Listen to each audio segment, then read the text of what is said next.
Hi friends, welcome to my channel Vikas Technical. Today discuss गेहूं pump विषय रे आपण जदि चैनल रे प्रथम थर देखुछंती तेबे लाइक शेयर एंड सब्सक्राइब एवं बेल बटन टाको दबाइ दियंतु कारण जो जेकोनोसी जो टेक्निकल वीडियो आसले आपण प्रथमे जानि पारबे। गेहूं पंप भी गोटे मेकानिकल डिवाइस जहाँ की मेकानिकल एनर्जी को हाइड्रोलिक एनर्जी रे परिणत करे। गेहूं पंप रेसिप्रोकेटिंग पंप मानक मध्यरे आसुअछि। गेहूं पंप को आमे पिस्टन डायफ्राम पंप मध्य कहि थाउ कारण एथिरे सिलिंडर भितर थिया पिस्टन दुईटी डायरेक्शन रे आगो पछ होथबो एवं पंप रो मध्य रे सक्शन एवं डिस्चार्ज लाइन रो गोटे एनआरबी लागिथबो। जेतेबेले पिस्टन पछको जीवो सेतेबेले वैक्यूम क्रिएट हेबो।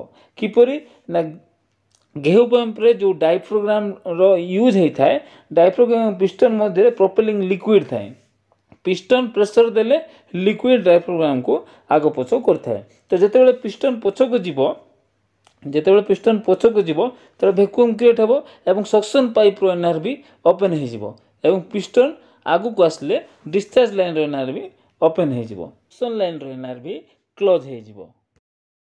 गेहूं पंप रे एथरे पिस्टन एवं डायफ्राम रो यूज हेछि तेनु एहा को पिस्टन डायफ्राम पंप एथि कुहा जाय। एही पिक्चर रे देखि पड़ते पिस्टन जेतेबेले मूव होछि तेबे सेतेबेले को जो प्रोपेलिंग लिक्विड अछि ताहा डायफ्राम को पुश करछि जहा पर डायफ्राम रे वैक्यूम क्रिएट होछि एवं सक्शन लाइन रो एनआरबी ओपन हे जाउछि जहा पर लिक्विड जो लिक्विड चेंबर मध्य रे बा फ्लूइड चेंबर रे आछि एवं जेतेबेले पिस्टन पछको जाउछि सेतेबेले डिस्चार्ज लाइन रो एनआरबी ओपन हे जाउछि एवं सक्शन लाइन रो एनआरबी क्लोज हो जाउछि। डिस्चार्ज लाइन रो एनआरबी ओपन हे कि डिस्चार्ज लाइन को डिस्चार्ज हे जाउछि। गेहूं पंप विषय आमे किपरि वर्क करछि आमे जानले जदि ए वीडियोटा आपन मनकु किछि भलरे जानि पारले तबे मोर चैनल को विकास टेक्निकल को सब्सक्राइब करंतु एवं लाइक एवं शेयर करंतु।